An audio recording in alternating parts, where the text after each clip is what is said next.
Si Medeth ay sanay na sa mga bashers na paulit-ulit na pinapuna ang kanyang pisikal na anyo, tulad ng pagbatikos sa kanyang lobby, katawan, at hitsura. Ironically, noon daw na magkasama pa sila ng mga taong ito, puro papuri ang natatanggap niya, maganda raw ang kanyang lobby at mukha, parang artista, pero ngayon, puro pambabastos at panlalait na lang ang ibinabato sa kanya. Sa kabila nito, hindi nagpapaapekto si Medeth, sa halip, lalo raw siyang gumaganda dahil mas marami na rin ang nakakakita ng tunay niyang kagandahan. May nagsabi pa sa kanya na ang mga taong walang utang na loob ay sila pa ang nagbabaliktad ng istorya na parang si Medeth na tumulong pa ang pinalalabas na masama. Ang totoo, hindi lang matanggap ng mga taong yon na tinulungan sila noon, dahil nasasaktan ang kanilang pride kapag inamin nila yon. Hello guys, shout out po sa inyong lahat, welcome back to the channel.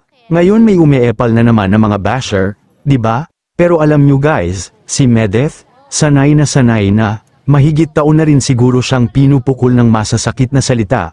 Tinatawag na pangit, nilalait ang katawan, sinasabihan ng laylay ang labi, laylay ang dibdib.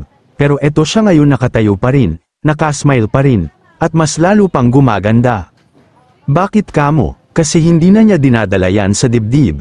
Hindi na niya pinapapasok sa sistema niya ang mga salitang walang laman kundi insecurities ng iba.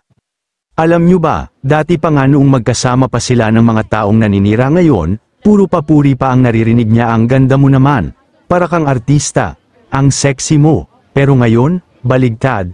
Bakit? Dahil hindi na nila siya kontrolado, hindi na siya bahagi ng maliit nilang mundo kung saan sila lang ang dapat maganda, dapat bida, dapat tama. At ito pa ang nakakainis, pero totoo, may mga tao talaga na kapag ikaw ang tumulong, ikaw pa ang lalabas na masama. May nagsabi kay Medeth, alam mo, ikaw na nga ang tumulong, ikaw pa ang siniraan. Bakit ganun? Simple lang, kasi mahirap aminin sa sarili na natulungan ka ng taong ayaw mo nang tanggapin sa buhay mo. Masakit sa ego yun, nakakabasag ng pride. Kaya ang ginagawa ng iba, binabaligtad ang kwento, para hindi sila ang mukhang walang utang na loob. Ikaw na tumulong, ikaw na nagbigay, ikaw pa ang ginagawang masama, alam mong hindi totoo. Pero pinipilit nilang palitawin na ikaw ang may kasalanan. Bakit? Kasi yun ang pinakamadaling paraan para hindi sila makonsensya. Pero ang hindi nila alam, habang ginagawa nila yun, lalo ka lang pinapatibay. Si Medeth, mas lalo siyang kumikinang, mas marami ang nakakakita ng totoong kagandahan niya, hindi lang panlabas, kundi panloob din, yung tipo ng ganda na hindi nasusukat sa itsura, kundi sa tapang, sa paninindigan, sa kabutihang loob.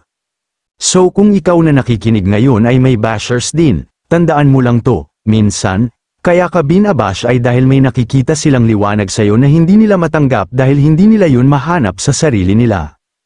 At para kay Medeth, saludo kami, hindi lahat kaya yan, hindi lahat kaya ang pasensya, ang pangunawa, ang pagtanggap sa kasinungalingan ng iba nang hindi nawawala sa sarili. You kept your grace, and that's power. So sa mga patuloy na nambabash, eto lang ang masasabi, mas okay pang matawag na pangit ng tao, kesa maging pangit ang ugali, puso, at konsensya, dahil ang pisikal na ganda, kumukupas yan. Pero ang pagkatao, yan ang tunay na legacy. Stay strong, stay kind, and don't let anyone rewrite your truth.